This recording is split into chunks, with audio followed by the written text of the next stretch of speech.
ಇವತ್ತಿನ ವಿಶೇಷ ತುಂಬಾ ಬೆಳ್ಳಗೆ ಹಾಗೆ ಸಾಫ್ಟ್ ಆಗಿರುವಂತಹ ಇಡ್ಲಿನ ಸುಲಭವಾಗಿ ಮಿಕ್ಸಿ ಜಾರ್ನ ಬಳಸಿ ಯಾವ ರೀತಿ ಮಾಡೋದು ಅಂತ ತೋರಿಸ್ತಾ ಇದ್ದೀನಿ. ವಿಡಿಯೋನ ಸ್ಕಿಪ್ ಮಾಡ್ದಂಗೆ ಕೊನೆ ತನಕ ನೋಡಿ, ಯಾಕಂತಂದರೆ ನಾನಿಲ್ಲಿ ಸ್ಮಾಲ್ ಟಿಪ್ಸ್ಗಳನ್ನ ಹೇಳಿದ್ದೀನಿ. ಈ ಸ್ಮಾಲ್ ಟಿಪ್ಸ್ಗಳನ್ನ ನೀವು ಫಾಲೋ ಮಾಡಿದ್ರೆ ಖಂಡಿತ ಯಾರು ಬೇಕಾದರೂ ಸಾಫ್ಟ್ ಆ್ಯಂಡ್ ಸ್ಪಾಂಜಿ ಆಗಿರುವಂತಹ ಇಡ್ಲಿನ ಸುಲಭವಾಗಿ ಮನೆಯಲ್ಲೇ ಮಾಡ್ಕೊಂಬಿಡ್ಬೋದು. ಸೊ ತಡ ಮಾಡಿದ್ರೆ ರೆಸಿಪಿನ ಶುರು ಮಾಡೋಣ. ನೀವಿನ್ನೂ ನಮ್ಮ ಚಾನಲ್ಗೆ ಸಬ್ಸ್ಕ್ರೈಬ್ ಆಗಿಲ್ಲ ಅಂದರೂ ದಯವಿಟ್ಟು ಸಬ್ಸ್ಕ್ರೈಬ್ ಮಾಡಿ, ಹಾಗೆ ಪಕ್ಕದಲ್ಲಿ ಬರುವಂಥ ಬೆಲ್ ಐಕಾನ್ ಕೂಡ ಕ್ಲಿಕ್ ಮಾಡಿ. ಈ ವಿಡಿಯೋ ಇಷ್ಟ ಆದಲ್ಲಿ ದಯವಿಟ್ಟು ಲೈಕ್ ಮಾಡಿ. ನಿಮಗೆ ನಾನು ಕೊಟ್ಟಿರುವಂಥ ಟಿಪ್ಸಲ್ಲಿ ಯಾವ ಟಿಪ್ಸು ತುಂಬ ಇಷ್ಟ ಆಯಿತು ಅಂತ ಕಾಮೆಂಟ್ ಮೂಲಕ ತಿಳಿಸಿ. ಸೊ ರೆಸಿಪಿನ ಶುರು ಮಾಡೋಣ. ಮೊದಲಿಗೆ ಯಾವ ರೀತಿ ಇಂಗ್ರೀಡಿಯೆಂಟ್ಸ್ನ ಬಳಸಬೇಕು ಅಂತ ಹೇಳೋದಾದರೆ, ನಾನಿಲ್ಲಿ ಇಡ್ಲಿ ರೈಸ್ನ ಬಳಸಿದ್ದೀನಿ. ಇಡ್ಲಿ ರೈಸು ನಾರ್ಮಲ್ ರೈಸ್ಗಿಂತ ತುಂಬಾ ಡಿಫ್ರೆಂಟ್ ಆಗಿರುತ್ತೆ. ನಾನಿಲ್ಲಿ 3 ಕಪ್ಪಿನಷ್ಟು ಇಡ್ಲಿ ರೈಸ್ನ ತೊಗೊಂಡಿದ್ದೀನಿ. ಇಡ್ಲಿ ರೈಸಲ್ಲಿ ರೈಟ್ ಸ್ಟಾರ್ಚ್ ಕಂಟೆಂಟ್ ಇರೋದ್ರಿಂದ ಇಡ್ಲಿ ತುಂಬಾ ಫ್ಲಫಿಯಾಗಿ ಬರುತ್ತೆ. ಆದ ಕಾರಣ ನಾನು ಇಡ್ಲಿ ರೈಸ್ನ ಬಳಸ್ತಾ ಇದ್ದೀನಿ. 3 ರಿಂದ 4 ಸಲ ಚೆನ್ನಾಗಿ ನೀರಲ್ಲಿ ಕಿವುಚಿ ತೊಳಿಬೇಕಾಗತ್ತೆ.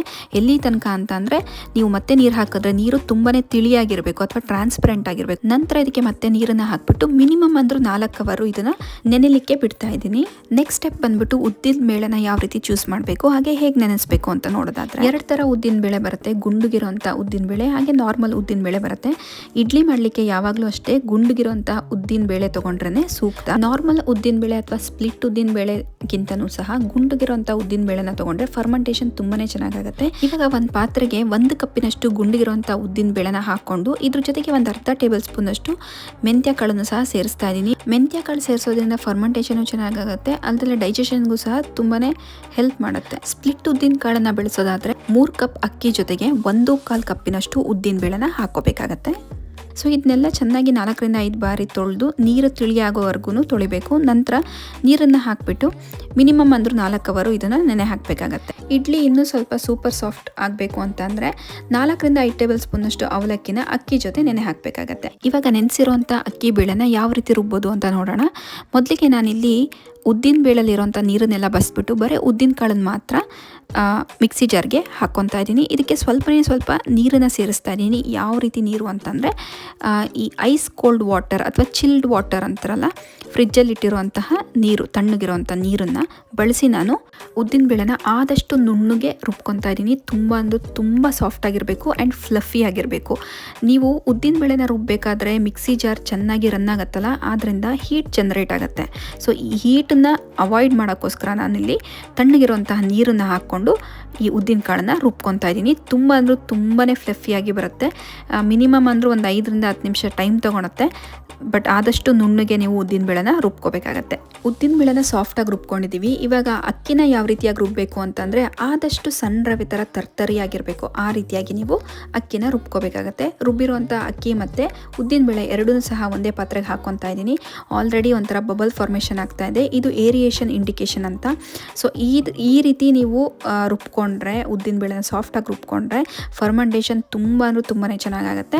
ಸೊ ಇದನ್ನ ಆದಷ್ಟು ಕೈಯಲ್ಲೇ ಚೆನ್ನಾಗಿ ಮಿಕ್ಸ್ ಮಾಡಬೇಕು. ನಿಮ್ಮ ಕೈಯಲ್ಲಿರುವಂತಹ ಹೀಟ್ ಆ ಹಿಟ್ಟಿಗೆ ತಾಗಬೇಕು. ಆ ರೀತಿಯಾಗಿ ಮಿನಿಮಮ್ ಅಂದರೂ ಒಂದು 5 ರಿಂದ 10 ನಿಮಿಷನಾದರೂ ಚೆನ್ನಾಗಿ ಕೈಯಿನ ಸಹಾಯದಿಂದನೇ ನೀವು ಹಿಟ್ಟನ್ನು ಮಿಕ್ಸ್ ಮಾಡ್ಕೋಬೇಕಾಗತ್ತೆ. ಸೂಪರ್ ಸಾಫ್ಟ್ ಇಡ್ಲಿ ಮಾಡಲಿಕ್ಕೆ ಯಾವ ರೀತಿ ಇಂಗ್ರೀಡಿಯೆಂಟ್ ಬಳಸೋದು ಅಂತ ನೋಡಿದ್ವಿ, ಹಾಗೆ ಹೇಗೆ ರುಬ್ಬೋದು ಅಂತ ನೋಡಿದ್ವಿ. ಇವಾಗ ಫರ್ಮೆಂಟೇಷನ್ನ ಯಾವ ರೀತಿಯಾಗಿ ಮಾಡಬೇಕು ಅಂತ ನೋಡೋಣ.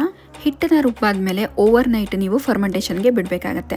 ಆದಷ್ಟು ಹಿಟ್ಟನ್ನು ವಾರ್ಮ್ ಆಗಿರುವಂತಹ ಅಥವಾ ಬೆಚ್ಚಗಿರುವಂತಹ ಪ್ರದೇಶದಲ್ಲಿ ನೀವು ಇಟ್ಟು ಫರ್ಮೆಂಟೇಷನ್ನ ಮಾಡ್ಕೋಬೇಕಾಗತ್ತೆ. ನೀವೇನಾದರೂ ಈ ಕೋಲ್ಡ್ ರೀಜನಲ್ಲಿದ್ದರೆ ಅಥವಾ ನೀವಿರುವಂತಹ ಸ್ಥಳದಲ್ಲಿ ವಿಂಟರ್ ಸೀಸನ್ ಇತ್ತು ಅಂತಂದರೆ ಓವನ್ನ ಬಳಸ್ಬಿಟ್ಟು ನೀವು ಈ ಹಿಟ್ಟನ್ನು ಫರ್ಮೆಂಟೇಷನ್ ಮಾಡ್ಕೋಬೇಕಾಗತ್ತೆ. ಈ ಓವನ್ನ ಲೈಟ್ನ ಆನ್ ಮಾಡಿಬಿಟ್ಟು ಈ ಹಿಟ್ಟನ್ನು ಅದರೊಳಗಿಟ್ಟರೆ ಫರ್ಮೆಂಟೇಷನ್ ತುಂಬಾ ಚೆನ್ನಾಗಾಗತ್ತೆ. ಅಲ್ಲದೆ ನೀವು ಈ ಫೆನುಗ್ರೀಕ್ ಸೀಡ್ಸ್ ಅಥವಾ ಮೆಂತ್ಯ ಕಾಳು ಹಾಕಿರೋದ್ರಿಂದಲೂ ಸಹ ಫರ್ಮೆಂಟೇಷನ್ಗೆ ಬಹಳ ಹೆಲ್ಪ್ ಮಾಡುತ್ತೆ. ಸೊ ನಾನು ಓವರ್ ನೈಟು ಹಿಟ್ಟನ್ನು ಫರ್ಮೆಂಟೇಷನ್ ಆಗಲಿಕ್ಕೆ ಬಿಟ್ಟಿದ್ದೆ.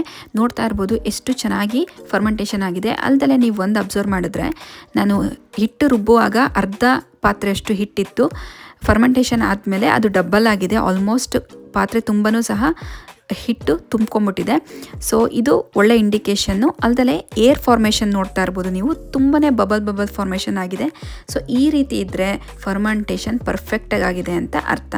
ಇಡ್ಲಿ ಹಿಟ್ಟಿಗೆ ಉಪ್ಪನ್ನ ಸೇರಿಸ್ಕೊಂಡು ಲೈಟಾಗಿ ಮಿಕ್ಸ್ ಮಾಡ್ಕೊತಾ ಇದ್ದೀನಿ. ತುಂಬ ಓವರ್ ಮಿಕ್ಸ್ ಮಾಡ್ಲಿಕ್ಕೆ ಹೋಗಬೇಡಿ. ಇಡ್ಲಿ ಪಾತ್ರೆಗೆ ನೀರನ್ನು ಹಾಕಿಬಿಟ್ಟು ಕುದಲಿಕ್ಕೆ ಇಟ್ಟಿದ್ದೀನಿ. ಜೊತೆಗೆ ಮೌಲ್ಡ್ಗಳಿಗೆ ಸ್ವಲ್ಪ ಎಣ್ಣೆನ ಹಾಕ್ಕೊಂಬಿಟ್ಟು ಗ್ರೀಸ್ ಮಾಡ್ಕೊತಾ ಇದ್ದೀನಿ. ನಿಮ್ಮ ಹತ್ರ ಕಾಟನ್ ಬಟ್ಟೆ ಇದ್ದರೆ ಕಾಟನ್ ಬಟ್ಟೆನೂ ಹಾಕಿಬಿಟ್ಟು ನೀವು ಇಡ್ಲಿನ ಹಾಕ್ಕೋಬೋದು. ಡಿಮೋಲ್ಡ್ ಮಾಡಲಿಕ್ಕೆ ತುಂಬಾ ಈಸಿ ಆಗುತ್ತೆ.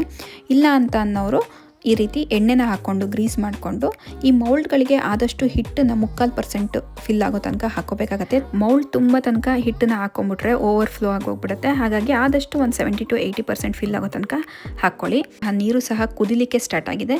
ಈ ಸ್ಟೇಜಲ್ಲಿ ನಾನು ರೆಡಿ ಮಾಡಿ ಇಟ್ಕೊಂಡಿರೋಂತಹ ಇಡ್ಲಿ ಸ್ಟ್ಯಾಂಡನ್ನು ಇಡ್ತಾ ಇದ್ದೀನಿ. ಫ್ಲೇಮ್ ಆದಷ್ಟು ಮೀಡಿಯಮಲ್ಲೇ ಇಟ್ಕೊಂಡು 10 ರಿಂದ 12 ನಿಮಿಷಗಳ ಕಾಲ ಇಡ್ಲಿಗಳನ್ನ ಬೇಯಿಸ್ಕೋಬೇಕಾಗತ್ತೆ. ಇಡ್ಲಿ ರೆಡಿ ಆದಮೇಲೆ ಡಿಮೋಲ್ಡ್ ಮಾಡೋದಕ್ಕಿಂತ ಮುಂಚೆ 1-2 ನಿಮಿಷಗಳ ಕಾಲ ರೆಸ್ಟ್ ಮಾಡಲಿಕ್ಕೆ ಬಿಟ್ಬಿಡಬೇಕು. ನಂತರ ಅದನ್ನು ಡಿಮೋಲ್ಡ್ ಮಾಡೋದ್ರಿಂದ ಸುಲಭವಾಗಿ ನೀವು ಇಡ್ಲಿನ ಪಾತ್ರೆಯಿಂದ ಸಪ್ರೇಟ್ ಮಾಡ್ಕೋಬೋದು. ನೋಡ್ತಾ ಇರ್ಬೋದು ಎಷ್ಟು ಚೆನ್ನಾಗಿ ಇಡ್ಲಿಗಳು ರೆಡಿಯಾಗಿದೆ ಅಂತಹ. ಅಲ್ಲದೆ ಇನ್ನೂ ಎಕ್ಸ್ಟ್ರಾ ಟಿಪ್ಸ್ಗಳನ್ನ ನಿಮಗೆ ಹೇಳೋದಾದರೆ, ಇಡ್ಲಿ ಇನ್ನೂ ಸಾಫ್ಟಾಗಿ ಬರಬೇಕು ಅಂತ ಅಂದರೆ 1 ಹಿಡಿಯಷ್ಟು ಉಳಿದಿರೋಂಥ ಅನ್ನನ ಅಕ್ಕಿಬೇಳೆ ರುಬ್ಬುವಾಗ ಜೊತೆಗೆ ಹಾಕೊಂಡು ರುಬ್ಬಿದ್ರೆ ಇಡ್ಲಿ ಸಾಫ್ಟಾಗಿ ಬರುತ್ತೆ. ಎರಡನೇದು ಏನಪ್ಪ ಅಂತ ಅಂದರೆ, ನೀವು ಹಿಟ್ಟನ್ನು ಮಿಕ್ಸ್ ಮಾಡಬೇಕಾದ್ರೆ ತುಂಬ ಜೆಂಟಲಾಗಿ ಮಿಕ್ಸ್ ಮಾಡಬೇಕು. ತುಂಬ ಓವರ್ ಮಿಕ್ಸ್ ಮಾಡಿದ್ರೆ ಇಡ್ಲಿ ಚೆನ್ನಾಗಿ ಬರಲ್ಲ.